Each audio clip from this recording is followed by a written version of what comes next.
Assalamu alaikum wa rahmatullahi wa barakatuhu. Bismillahir Rahmanir Rahim. Alhamdulillahi Rabbil Alameen. Wal aqibatu lil muttaqin. As-salatu was-salamu ala Sayyidina Muhammadin ashrafil anbiya'i wal mursalin wa ala alihi wa ashabihi ajma'in, amma ba'd. Faqad qala Allahu tabaraka wa ta'ala fi kalamihil qadim wal furqanil hamid. بعد أعوذ بالله من الشيطان الرجيم بفضل بسم الله الرحمن الرحيم وما كان الله ليعذبهم وأنت فيهم وما كان الله معذبهم وهم يستغفرون صدق الله العلي العظيم. قال النبي صلى الله عليه وسلم من لزم الاستغفار جعل الله له من كل ضيق مخرجا ومن كل هم فرجا ورزقه من حيث لا يحتسب صدق رسول الله صلى الله عليه وسلم. புகழனைத்தும் அகிலத்தை படைத்து பரிபாலிக்கக்கூடிய அல்லாஹ் ஒருவனுக்கே உரித்தாகட்டுமாக. அல்லாஹ்வின் மேலான சாந்தியும் அவனது கருணையும் நம் உயிருக்கும் உயிரான உயிரிலும் மேலான அருமை நாயகம் முஹம்மது ரசூலுல்லாஹி ஸல்லல்லாஹு அலைஹி வஸல்லம் அவர்கள் மீதும் உலக முஸ்லிம்கள் எல்லோரின் மீதும் நிரப்பமாய் உண்டாவதாக. ஆமீன். கண்ணியத்திற்குரிய அல்லாஹ்வின் நல்லடியார்களே, அல்லாஹ்வினுடைய மாபெரும் கிருபையினால் குர்ஆனிலே மூன்றில் ஒரு பகுதி இன்றைய தராவியோடு ஓதி நிறைவு செய்யப்பட்டுள்ளது. அல்ஹம்துலில்லாஹ்.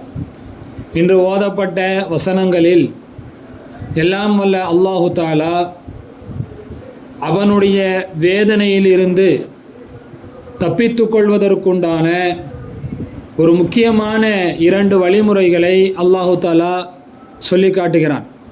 சூரா அன்ஃபாலினுடைய 33வது வசனத்திலே அல்லாஹ் சொல்லும் பொழுது வமா கான அல்லாஹு லியுஅذிபஹும் வ அன்த ஃபீஹிம் வமா கான அல்லாஹு முஅذிபஹும் வஹும் யஸ்தக்ஃபிரூன்.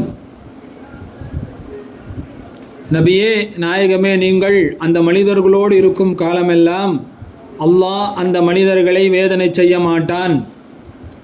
அந்த மக்கள் அவர்கள் பாவ மன்னிப்பு கோரிக்கொண்டிருக்கும் காலமெல்லாம் அல்லாஹ் அவர்களை வேதனை செய்ய மாட்டான் என்று அல்லாஹு தஆலா இந்த வசனத்திலே சொல்லி காட்டுகிறான்.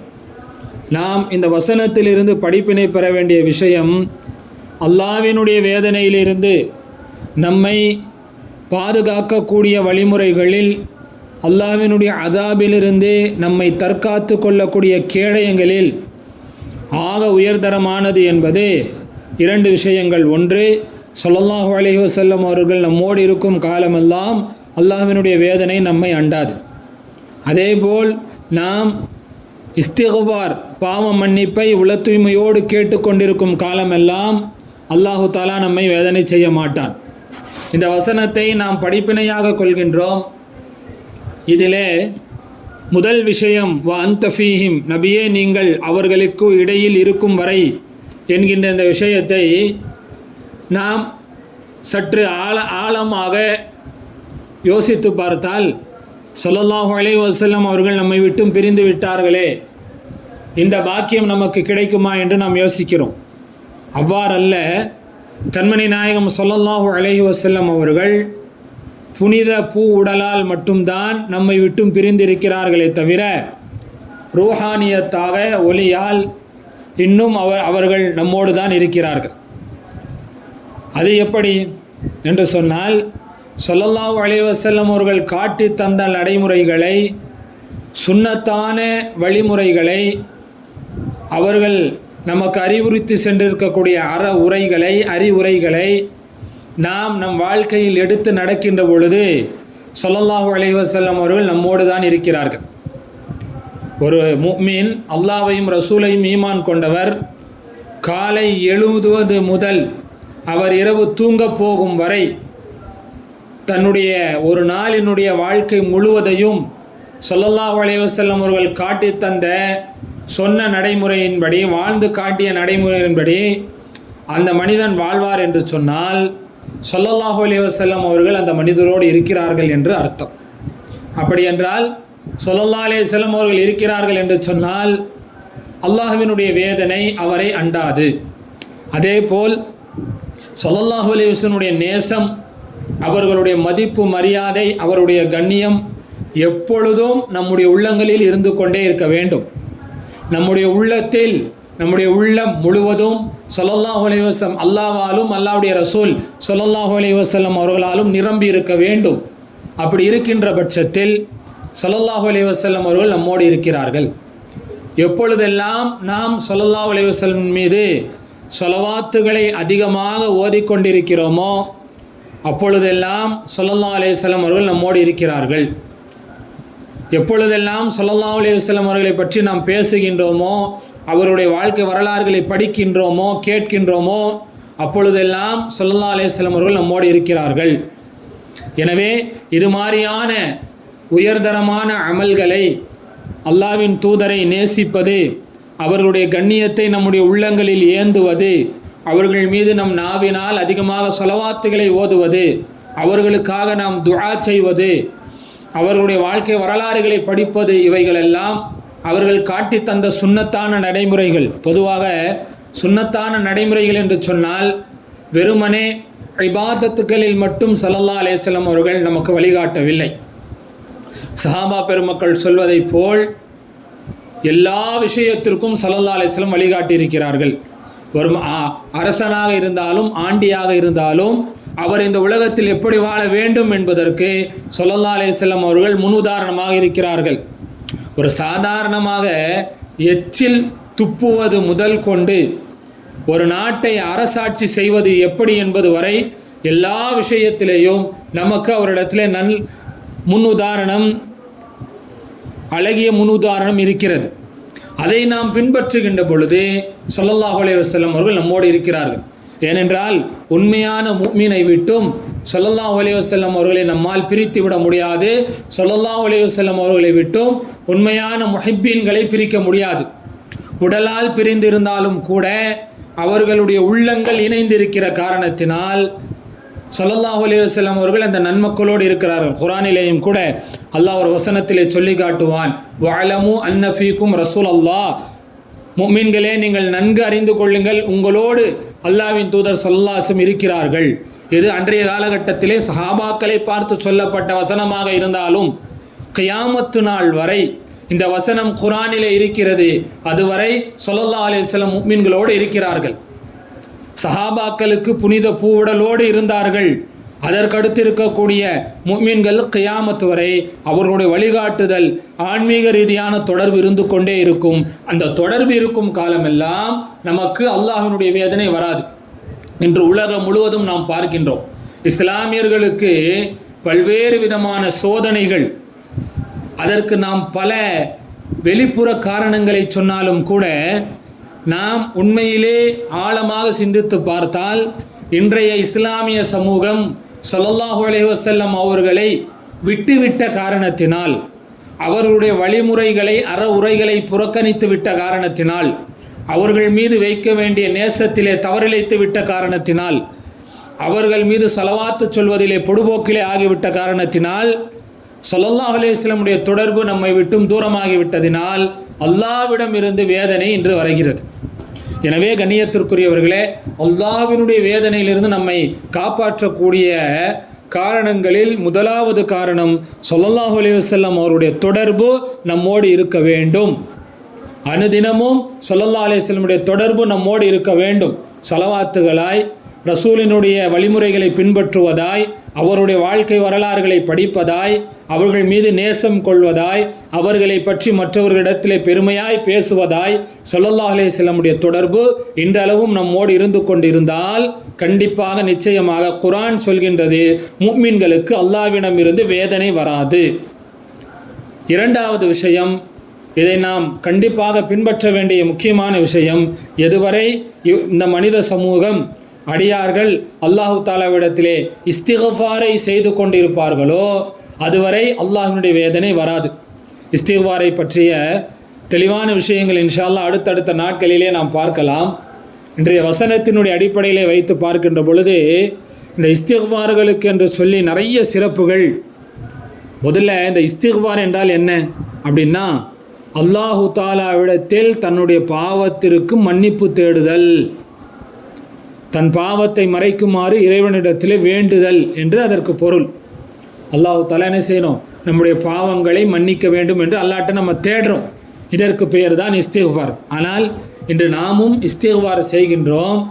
அன்னை ராபியத்துல் பஸ்ரியா ரஹிமஹுல்லாஹு தஆலா அலைஹா சொல்வதை போல நாம் செய்யக்கூடிய இந்த இஸ்திக்ஃபார் இருக்குது பாருங்கள், அஸ்தக்ஃபிருல்லாஹ் நாம் சொல்கிறோமே, இந்த இஸ்திக்ஃபார் மன்னிக்கப்படுவதற்கு உள தூய்மையோடு 30க்கும் மேற்பட்ட முறை நாம் இஸ்திக்ஃபார் சொல்ல வேண்டும் என்று அந்த அம்மையார் சொல்கிறாங்க. அப்படின்னா என்ன அர்த்தம், அந்த அளவுக்கு மோசமாக நாம் செய்யக்கூடிய இஸ்திக்ஃபார்களே நமக்கு பாவம் ஆயிடுது.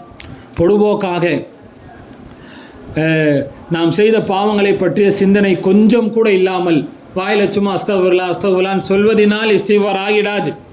உண்மையில் நாம் செய்த தவறை மனதால் உணர்ந்து நாம் செய்தது தவறுதான், இதை நாம் இறைவனிடத்திலே மன்னிப்பு கேட்க வேண்டும், நம் பாவங்களை மன்னிப்பதற்கு ஒரு படைத்தவன் இருக்கிறான், கருணையாளன் இருக்கிறான், அவனிடத்திலே நம் பாவங்களை சொல்லி நாம் மன்னிப்பு கேட்க வேண்டும் என்கின்ற உணர்வோடு அஸ்தக்ஃபிருல்லாஹ் என்று சொன்னால்தான் அது இஸ்திக்ஃபார் ஆகும். ஸல்லல்லாஹு அலைஹி வஸல்லம் சொல்லக்கூடிய ஒரு நபிமொழி, பெருமகனார் அப்துல்லா இப்னு அப்பாஸ் ரஸியல்லாஹு தஆலா அன்ஹுமா அறிவிக்கக்கூடிய இந்த நபிமொழியை முஹத்திஸ் அபூ தாவூத் ரஹ்மத்துல்லாஹி அலைஹி அவர்கள் தன் கிரந்தத்திலே பதிவு செய்திருக்கிறார்கள். மன் லஸிமல் இஸ்திக்ஃபார, யார் ஸல்லல்லாஹு அலைஹி வஸல்லம் சொல்கிறார்கள், யார் இஸ்திக்ஃபாரை அவசியமாக்கி கொள்கிறாரோ, யார் இஸ்திக்ஃபார் செய்கிறாரோ என்று சொல்லவில்லை. மன் இஸ்தக்ஃபர என்ற வார்த்தையை ரசூலுல்லாஹி ஸல்லல்லாஹு அலைஹி வஸல்லம் பயன்படுத்தாமல் மன் லஸிமல் இஸ்திக்ஃபார, யார் இஸ்திக்ஃபார் பாவ மன்னிப்பு தேடுவதை அவசியமாக்கி கொள்கிறாரோ, அப்படின்னா என்ன அர்த்தம், எப்பொழுதும் மன்னிப்பு கேட்டுக்கொண்டே இருப்பார். அப்படி இருந்தால் அவருக்கு அல்லாஹ் என்ன செய்கின்றான், 3 விதமான நற்பாக்கியங்களை வழங்குகின்றான்.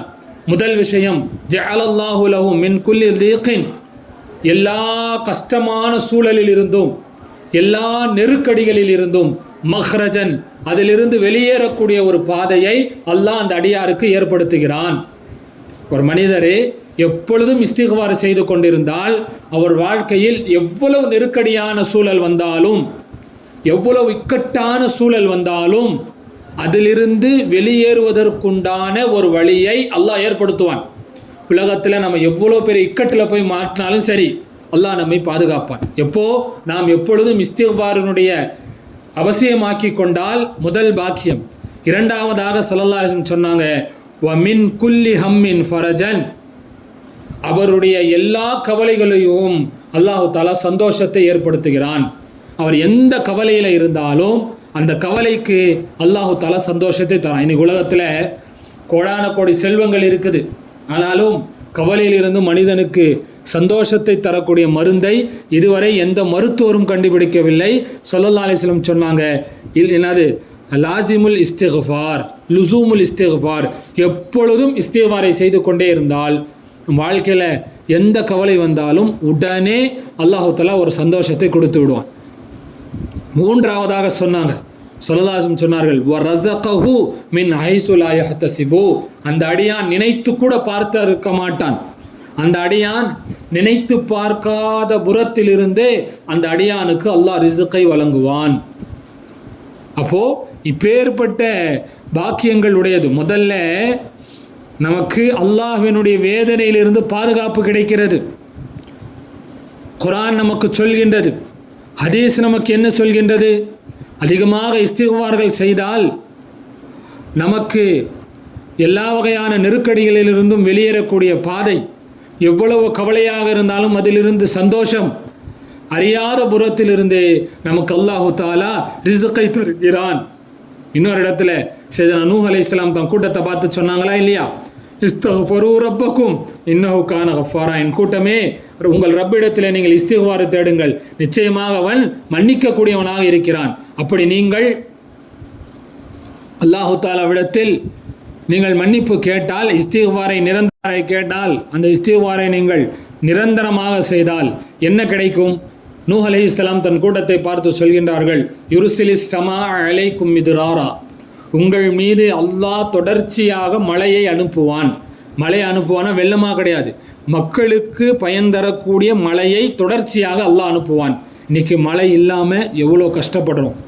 மழை இல்லைன்னா எல்லோரும் மனிதர்கள் மட்டுமல்ல, கால்நடைகள் முதல் கொண்டு எல்லாமே அது கஷ்டத்தில் ஆயிடுது. இப்போ மனிதன் செய்யக்கூடிய பாவத்தினால்தான் இந்த மலைகள் தடுக்கப்படுது. இப்போ மனிதன் இஸ்திக்பார் செய்கின்ற பொழுது நூஹ் அலைஹிஸ்ஸலாம் சொன்னாங்க, அல்லாஹு தஆலா உங்களுக்கு தொடர்ச்சியாக மலைகளை அனுப்புவான். வயும்திதுக்கும் பி அம்வாலின் வ பனீன், உங்களுடைய பொருள் செல்வங்களிலேயும் ஆண் மக்களையும் உங்களுக்கு கொடுப்பான், உங்களுக்கு பொருள்களையும் கொடுப்பான், ஆண் மக்களையும் கொடுத்து வயஜஅல் லகும் ஜன்னாத்தியும் வயஜஅல் லகும் அன்ஹாரா, உங்களுக்கு தோட்டங்களை உற்பத்தி செய்து அதிகளை நதிகளை ஓட வைப்பான் என்று நூஹ் அலைஹிஸ்ஸலாம் தன் கூட்டத்தை பார்த்து சொன்னாங்க. இப்போ இந்த வசனம் நமக்கு என்ன சொல்கின்றது? நாம் வாழ்க்கையில் மனம் உவர்ந்து இஸ்திக்பாரை செய்து கொண்டு வந்தால் அல்லாஹு தஆலா நம்முடைய கவலைகளை நீக்குகிறான், வேதனையிலிருந்து நமக்கு பாதுகாப்பை தருகின்றான், முழு சமூகத்திற்கும் பயன் தரக்கூடிய மழையை தருகிறான், குழந்தை செல்வங்களை தருகிறான், பொருள் செல்வங்களை அதிகப்படுத்துகிறான், நம்முடைய வசதி வாய்ப்புகளை அல்லாஹ் அதிகப்படுத்துகிறான். புரியவர்களே, கண்மணி நாயகம் ஸல்லல்லாஹு அலைஹி வஸல்லம் அவர்களை பற்றி அல்லாஹ் குர்ஆனில் சொல்கின்ற பொழுது லியக்ஃபிர லக்கல்லாஹு மா தகத்தம மின் தம்பிக வ மா தஅக்கர், யா ரசூலல்லாஹ் உங்களுடைய முன்பின் பாவங்கள் அனைத்தையும் நாம் மன்னித்து விட்டோம் அப்படின்னு அல்லாஹ் சொல்கிறான். அப்படின்னா என்ன அர்த்தம்? ஸல்லல்லாஹு அலைஹி வஸல்லம் அவர்கள் பாவம் செய்து மன்னிக்கப்பட்டார்கள் என்று அல்ல, முன்பின் பாவங்களிலிருந்து பாதுகாக்கப்பட்டவர்கள் ஸல்லல்லாஹு அலைஹி வஸல்லம் அவர்கள். ஸல்லல்லாஹு அலைஹி வஸல்லம் அவங்க முன்பின் பாவங்களிலிருந்து பாதுகாக்கப்பட்டவங்க. அப்பேற்பட்ட ஸல்லல்லாஹு அலைஹி வஸல்லம் அவர்களே சரியான ஹதீஸ்களில் வருது, அல்லாஹ் தஆலாவிடத்தில் ஒரு நாளைக்கு 100 முறை பாவ மன்னிப்பு தௌபா செய்வார்கள், பாவ மன்னிப்பு கேட்பார்கள் அப்படின்னு வருது. புகாரியில் வருது. அபூ ஹுரைரா ரலியல்லாஹு அன்ஹு அவர்கள் சொன்ன ஹதீஸு, ஸல்லல்லாஹு அலைஹி வஸல்லம் சொல்கின்றார்கள், வல்லாஹி இன்னி லா அஸ்தக்ஃபிருல்லாஹ வ அதூபு இலைஹி ஃபில் யௌமி அக்ஸர மின் 70 மர்ரா, ஒரு நாளைக்கு 70 முறைகளுக்கு மேல் 70 தடவைகளுக்கு அதிகமாக என் ரப்புக்கு இடத்தில் நான் இஸ்திக்பார் கேட்கின்றேன், தௌபா செய்கின்றேன் என்று ஸல்லல்லாஹு அலைஹி வஸல்லம் சொன்னாங்க. அப்போது ஸல்லல்லாஹு அலைஹி வஸல்லம் அவர்கள் சொன்ன காரணம், ஸல்லல்லாஹு அலைஹி வஸல்லம் அவங்க இஸ்திக்பார் செய்கிறாங்கன்னு அர்த்தம் கிடையாது. அப்படின்னா என்ன அர்த்தம்? இந்த சமூகத்திற்கு சொல்லி காட்டுறாங்க, பாவங்களிலிருந்து பாதுகாக்கப்பட்ட பரிசுத்த படைப்பாகிய பெருமானார் ஸல்லல்லாஹு அலைஹி வஸல்லம் அவர்களே ஒரு நாளைக்கு 70 முறைகளுக்கு மேல், பொதுவாக அரபியில் இந்த 70 இருக்குது பாருங்கள், இந்த 70க்கு ஒரு நோக்கம் இருக்குது, அதிகத்தை காட்டுவதற்கு 70ன்னு வரும். இன்று ஓதப்பட்ட வசனத்திலே கூட அல்லாஹ் தஆலா சொன்னாலே, இஸ்தக்ஃபிர் லஹும் மௌலா தஸ்தக்ஃபிர் லஹும் இன் தஸ்தக்ஃபிர் லஹும் 70 மர்ரா, அதாவது முனாஃபிகீன்களை பற்றி அல்லாஹ் சொல்கின்றான், நீங்கள் அந்த முனாஃபிகீன்களுக்கு அல்லாஹ்வினுடைய விரோதிகளுக்கு மன்னிப்பு கேட்டாலும் கேட்காவிட்டாலும் அல்லாஹ் அவங்கள மன்னிக்க மாட்டான், நீங்கள் ஒரு நாளைக்கு 70 முறை கேட்டாலும் சரிங்கிறோம். அப்போ இந்த வசனத்துக்கு விளக்கம் சொல்லக்கூடிய முஃபஸ்ஸிரீன்கள் என்ன சொல்கிறாங்க, அரபியில் ஒரு பழக்கம் இருக்குது, இந்த 70 என்பதை அதிகத்துக்கு பயன்படுத்துவாங்க. வெறுமனே 70ங்கிற அந்த எண்ணிக்கை, அந்த நம்பர் நமக்கு நோக்கம் அல்ல, 70 என்பது அதிகத்தை குறிக்கக்கூடியது என்றும் சொல்லுவாங்க. அந்த அடிப்படையில் பார்க்கும் பொழுது ஸல்லல்லாஹு அலைஹி வஸல்லம் என்ன சொல்ல வராங்க, நான் ஒரு நாளைக்கு அதிகமான முறை இஸ்திக்பார் செய்கின்றேன் அப்படின்றாங்க. அப்படின்னா என்ன அர்த்தம்? தினமும் பாவத்திலே விழித்து, பாவத்திலே வாழ்ந்து, பாவத்திலே மூழ்கி, பாவத்தோடு உறங்கக்கூடிய நாம் ஒரு நாளைக்கு எவ்வளவு இஸ்திக்பார் செய்ய வேண்டும் என்பதை நாம் உணர வேண்டும். வல்ல ரஹ்மான் நம் வாழ்க்கையில் கண்மணி நாயகம் ஸல்லல்லாஹு அலைஹி வஸல்லம் அவர்களோடு நம்முடைய தொடர்பை சரிபடுத்தி தருவானாக. இம்மையிலையும் மறுமையிலையும் பெருமானார் ஸல்லல்லாஹு அலைஹி வஸல்லமோடு இருக்கக்கூடிய பாக்கியத்தை தருவானாக. அனுதினமும் நம்முடைய பாவங்களுக்கு மனம் வருந்தி இறைவனிடத்திலே உளப்பூர்வமாக இஸ்திக்பார் செய்யக்கூடிய பாக்கியத்தை வல்ல ரஹ்மான் நம் எல்லோருக்கும் தந்து அருள் புரிவானாக. வ ஆகிரு தவானா அனில் ஹம்துலில்லாஹி ரப்பில் ஆலமீன். அஸ்ஸலாமு அலைக்கும் வரஹ்மத்துல்லாஹி வபரகாத்துஹு.